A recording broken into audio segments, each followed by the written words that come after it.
Olá, queridos ouvintes, queridos telespectadores, como é bom estarmos aqui novamente, eu, você e Joana de Ângeles, para podermos entrar em plenitude juntos. E hoje nós temos uma convidada muito querida, uma amiga assim do coração muito especial, que é a doutora Luzia Matias. Ela tem muito para falar conosco sobre as obras de Joana de Ângeles, sobre a psicologia espiritual que Joana de Ângeles nos traz. E a gente sabe que é para poder nos auxiliar a autodescobrir, a compreender. Como vai, Luzia? Tudo bem? Tudo bem, Narcia. Prazer estar aqui, poder falar com os ouvintes do seu programa e divulgar o trabalho de Joana de Ângeles é sempre muito gratificante. Muito bom, né? Joana mexe com a gente, né? Quando a gente fala de autodescobrimento, né, a gente procura levar que a pessoa precisa fazer um mergulho interior. E dentro das obras de Joana, ela tem uma vastidão, tanto que tem um livro que chama Autodescobrimento. Para a pessoa leiga, você acha que ela começando a ler aquilo, ela vai começar a ter uma compreensão de fazer um mergulho? Essa coisa de ser leigo e ser especialista é uma questão da encarnação presente, né? Sim. Mas a doutrina espírita nos mostra que nós somos espíritos todos muito antigos, com muitas histórias. Então a gente não tem como saber se aquela pessoa que de repente nunca se aproximou desse conhecimento da psicologia, da terminologia da psicologia junguiana e de outros conhecimentos que ela traz, a gente nunca vai saber se a pessoa de repente já teve contato com isso no passado, e aí ela vai estar se lembrando, né, como o Dr. Bezerra falou da leitura do Livro dos Espíritos, né? Foi só me lembrar. Foi uma lembrança. Mas para a maioria, aliás, qualquer processo de autodescobrimento não é um processo, vamos dizer assim, leve, fácil, que você possa fazer sem dar uma atenção focada, concentrada, cuidadosa, né? Então, assim, para a maioria é preciso um esforço de atenção, de cuidado, de consulta mesmo dos termos, não é? Porque aquela história já conhecidíssima, né, que o Divaldo falou para ela que as pessoas reclamavam que ela usava palavras difíceis, e ela falou que não era nada disso, a gente é que não estuda, né? Então, assim, hoje com essa ferramenta da internet, você, que termo é esse? Vai lá no instantinho, você amplia seu conhecimento, volta para o texto, né? E vai caminhando com ela passo a passo. Agora, ela tem várias ofertas, né? Tem os livros, textos que são mais profundos, mas ela tem os livros de mensagem que são uma excelente iniciação, né? Você começa, verdade. Quem nunca leu, começa com Vida Feliz, né? É fantástico. Vai tomando uma pílulazinha daquela todo dia. Né? E a possibilidade também que nós temos nas nossas casas, não é? Ou entre amigos, de formar grupos de estudo. Isso não é? Muito importante. Cada um apresenta um conteúdo, enfim, para a gente crescer, para a gente melhorar, para a gente ser mais feliz, tem que fazer a nossa parte, né?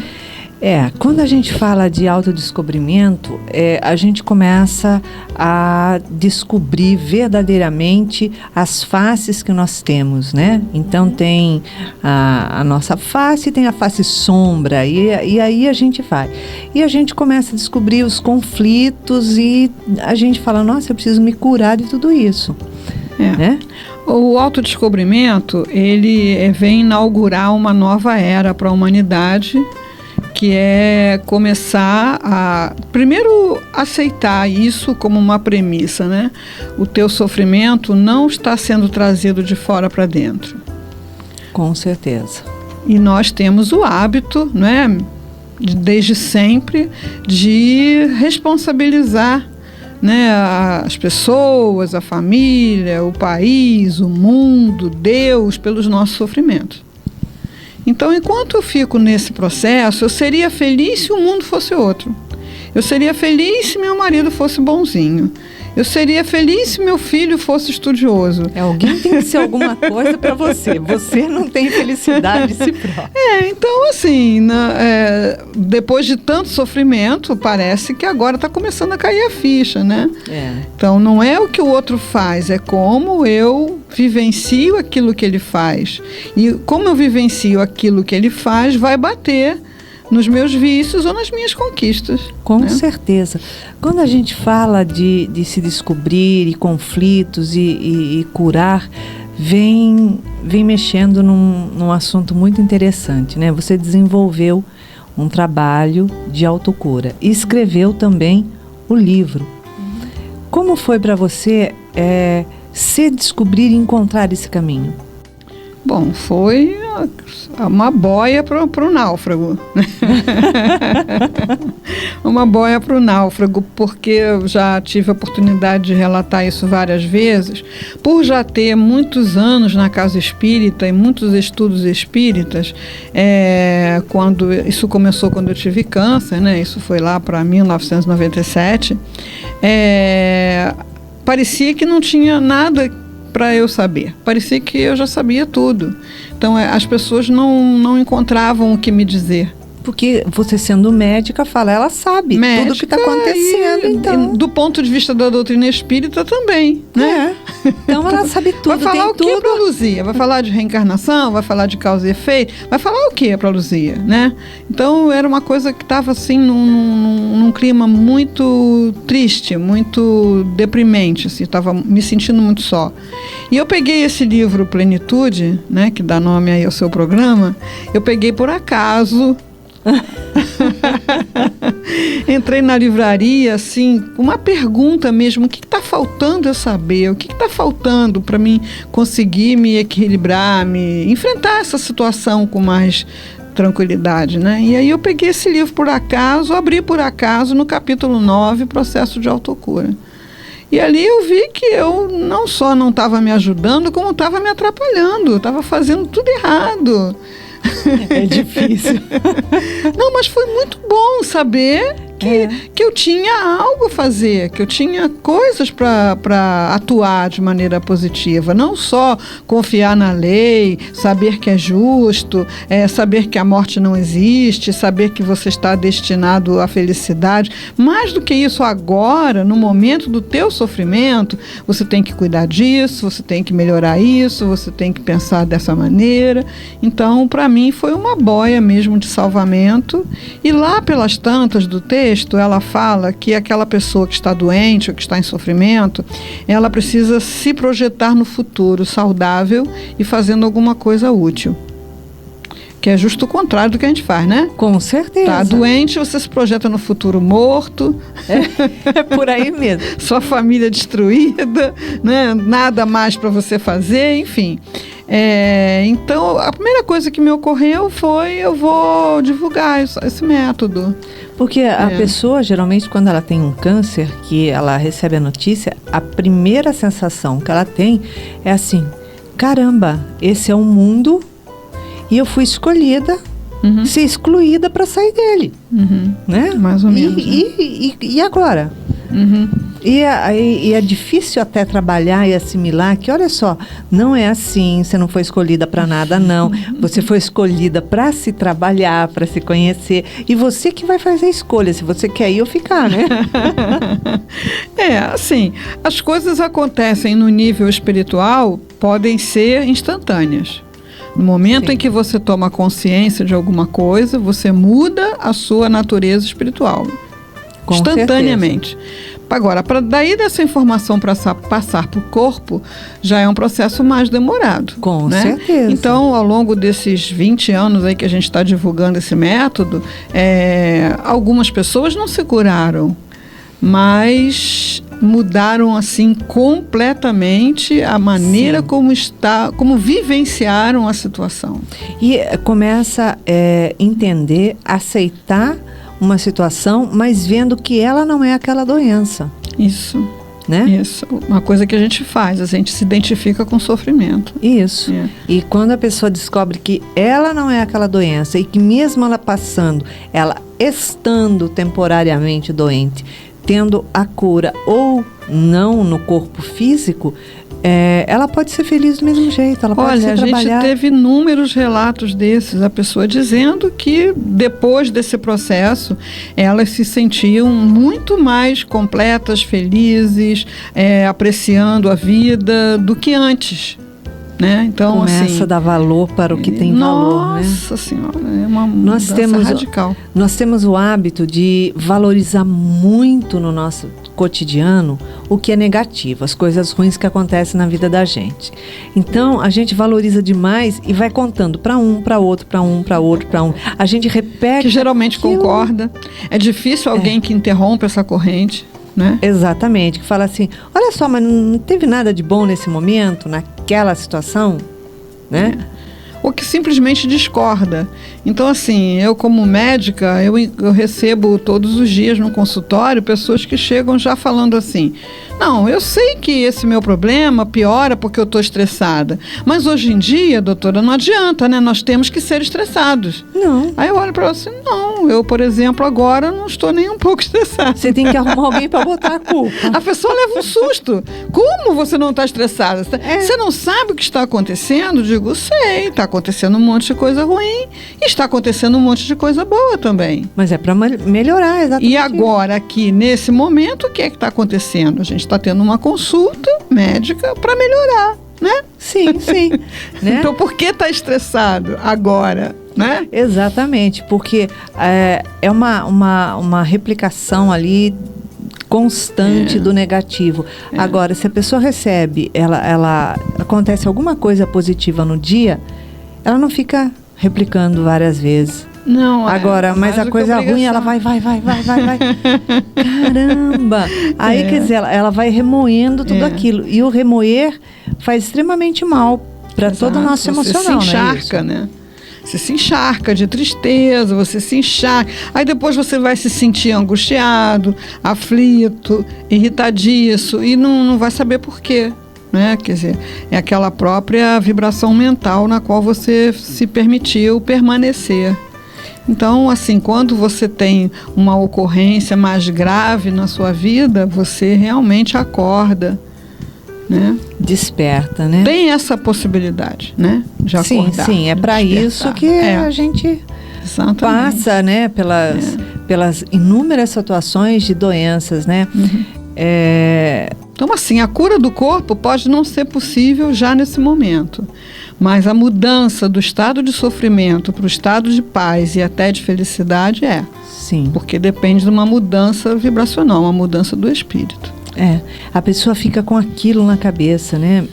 Meu marido, ele teve câncer, ele tirou um rim. E na época, ele conta que ele falando para o Divaldo, encontrou com o Divaldo, depois de um tempo chegou e falou, Divaldo, eu tive câncer. Né? Tipo assim, olha, né? É o que a pessoa pensa, a pessoa que passou, né? Aí o Divaldo olhou para ele e respondeu assim para ele, é verdade, meu filho, você teve, não tem mais. Quantos cânceres a gente tem durante a vida e nem sabe que teve? Exato. Então é um ensinamento. A imunologia vai nos defendendo até onde é possível, né? Quando a agressão não é muita, né? Isso. Eu pensei que o Divaldo ia dizer grande coisa. Porque é bem próprio. Acho que o próprio Divaldo já teve, não sei, não é? Já. Então, sim, grande coisa, porque a gente vai vivendo mais, fica mais propenso, né? Pelo processo do envelhecimento. E as coisas estão aí. Afinal de contas, a gente tem que desencarnar de alguma coisa. Essa o Divaldo fala, de saúde ninguém morre. Exatamente. Então, quer dizer, você vai ter uma doença em algum momento na tua vida e vai desencarnar, a menos que você desencarne de susto. Né? Então, assim, esse estado, vamos dizer assim, brincalhão com que a gente está tratando o assunto, não é absolutamente falta de respeito pela dor, pelo sofrimento, né? É porque quando você passa, reflete, amadurece, amadurece, acompanha muitas pessoas passando pelo processo, você começa realmente a colocá-lo no seu devido lugar, na sua verdadeira dimensão. Que não é desse monstro devorador, né? Essa coisa maior do que o ser humano. O ser humano é maior do que isso, com certeza. Nós temos o tratamento espiritual no SEJA, né? E a quantidade de pessoas que chegam ali com câncer e outras doenças, mas que chegam com câncer, e você vê que a pessoa consegue a cura, né? Que é fantástico quando isso acontece. Muitas vezes são quadros que no meio clínico não teria cura. A gente vê, né, o trabalho da espiritualidade. Mas se a pessoa não se modificar, se ela não mudar, a espiritualidade não vem fazer milagre. Ninguém faz nada. Nós temos que fazer o movimento, né? Como é para você trabalhar a ansiedade? A ansiedade é a doença do momento, né? O imediatismo, né? Tudo é para já, tudo é para agora. A gente tem um tratamento proposto por Jesus, né? Sim. Cada dia baixa o seu mal, olhai os lírios do campo, olhai as aves do céu, não tecem, não fiam, né?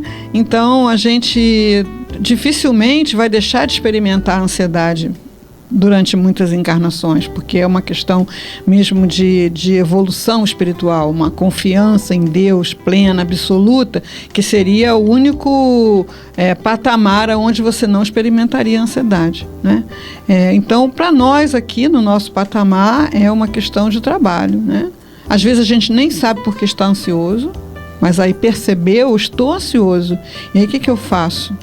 A gente propõe, eu uso isso para mim, a gente propõe no método de autocura que você tenha uma caixa de primeiros socorros, como você tem para os machucados, para as dores de cabeça, né? É uma página, é um livro, é uma música, é uma frase, é um filme, um trecho de um filme. Então a gente tem que perceber o que aquela coisa funciona para você, você deixa aquilo ali. Quando você percebe a ansiedade, você vai lá. Opa! Né? Você já selecionou aquilo em outros momentos, então aquilo fez efeito e continuará fazendo. Agora, no próprio método mesmo, nos 4 passos que são do livro, que ela fala do dialogar com Deus, do confiar com Deus, a gente trouxe umas afirmativas que o Luiz Antônio Mileco usava no programa dele, que ele pegou do Sai Baba, enfim, que são 4 palavrinhas, né? Do entrego, confio, aceito e agradeço. Então, se aquilo que está me deixando ansioso é alguma coisa que eu preciso fazer e não fiz, posso fazer, mas ainda não dei conta, então eu vou correr atrás de fazer, me ocupar daquilo que me preocupa. Agora, se aquilo que me preocupa é algo que está fora do meu controle, imagina uma fita de luz que me liga ao coração de Jesus, ao amor de Deus, que me liga ao amor que é a força que rege o universo, né? Por essa fita de luz eu passo essa coisa que me angustia, né? Entrego, confio, aceito e agradeço. É fazer o movimento, né? Não é ficar parado. Não é ninguém que vem fazer alguma coisa. Ou então, infelizmente, né? As pessoas ligam a televisão, as pessoas tomam cerveja, as pessoas usam drogas, as pessoas, né? E aí aquilo meio que fica adiado para ser vivido daqui a pouco com uma intensidade maior. É bengala psicológica, né?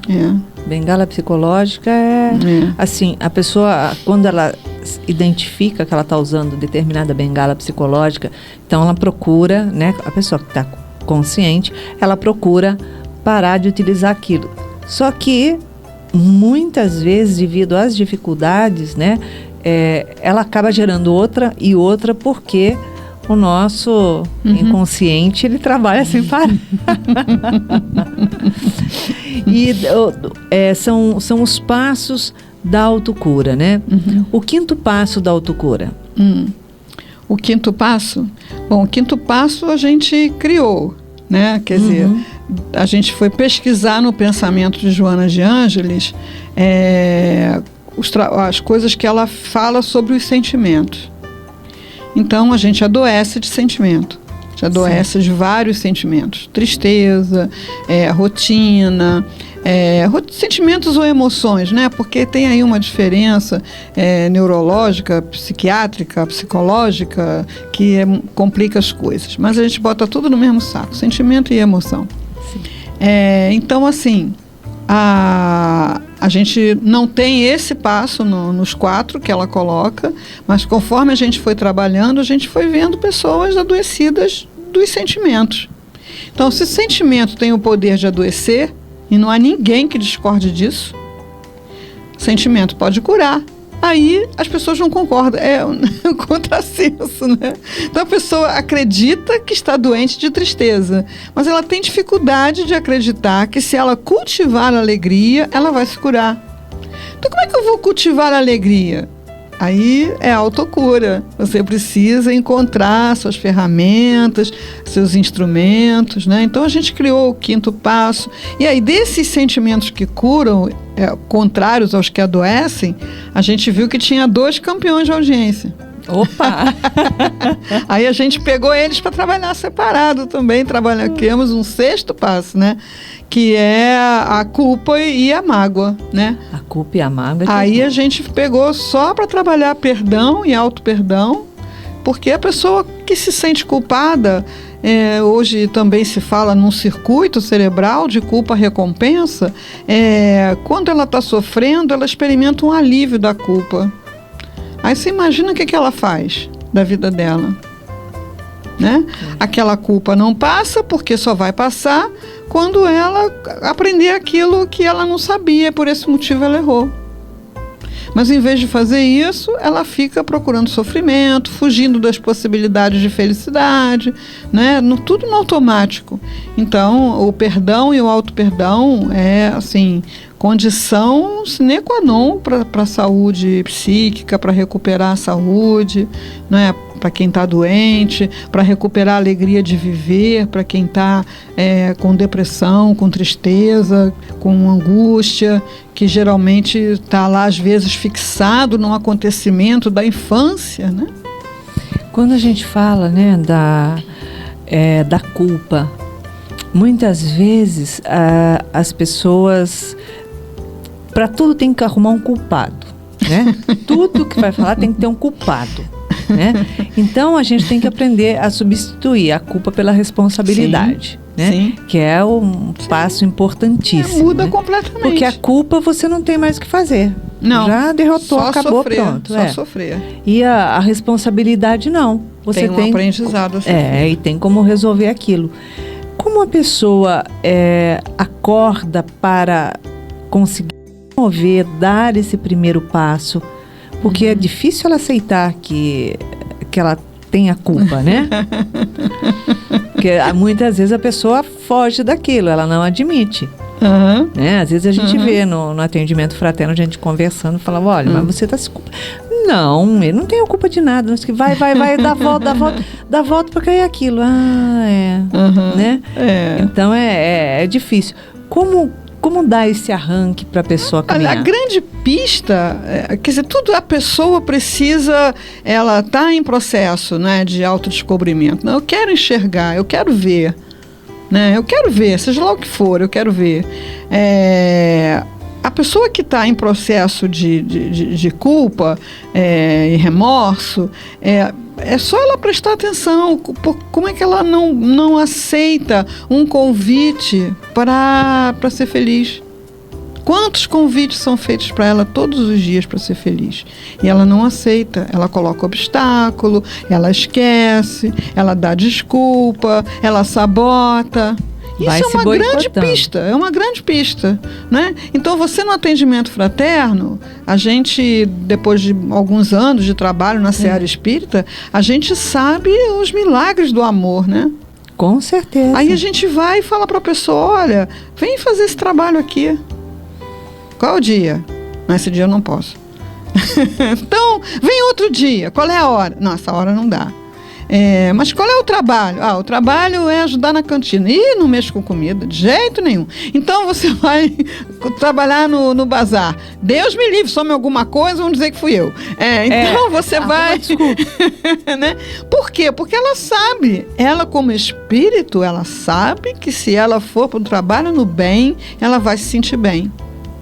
Mas aí ela vai sofrer a culpa. Então ela prefere se sentir mal, porque aquilo dá uma amenizada na culpa, né? É tão perverso e ao mesmo tempo é tão patético que as pessoas disputam de quem o sofrimento é maior. É absurdo, né? Olha, eu já fiz 5 cirurgias, tirei isso, tirei aquilo. Você fez 5? Eu já fiz 8. E a última foi horrível. Eu tive choque anafilático. Aí a outra falou assim, e depois eu fiquei 5 dias no CTI. Você ficou só 5? Eu fiquei 1 mês, né? Então você vê que a pessoa tem alguma coisa que, se ela estiver sofrendo, ela se sente menos mal, vamos dizer assim. Só que isso é perverso. Então uma pista, né? Só procura se relacionar com gente errada, só procura se associar com gente desleal, só procura situações para ficar em risco. Pode crer que tem uma culpa que talvez você não tenha consciência aí na base da situação. É terrível. É muito mais fácil a gente aparecer na fita como uma vítima. Coitada, ela sofre muito, do que você fazer o movimento de conseguir mudar, falar assim, olha só, eu não sou vítima não, eu tô me culpando, realmente eu errei, escorreguei, pronto, acabou, vamos pra frente. Tem a coisa do ganho psicológico, né? Então, quando alguém diz assim para a mulher do alcoólatra, você é uma santa, só você para aturar isso, né? Exatamente. Aí ela recebe o salário. Só que o trabalho é horrível, né? Devastador, e é inútil você ficar ali sendo vítima, né, de uma pessoa doente, né? Ficam os dois doentes. E é aquela coisa, ficar passando a mão na cabeça. Porque o outro não chega, não fala, ninguém toma atitude e, mas eu não tenho coragem de falar isso para ela. Imagina, não, ela vai ficar chateada comigo, terrível, né, os meios que a gente usa. Nós estamos chegando no intervalo do primeiro bloco do nosso programa e voltamos já falando sobre depressão. Aguarde.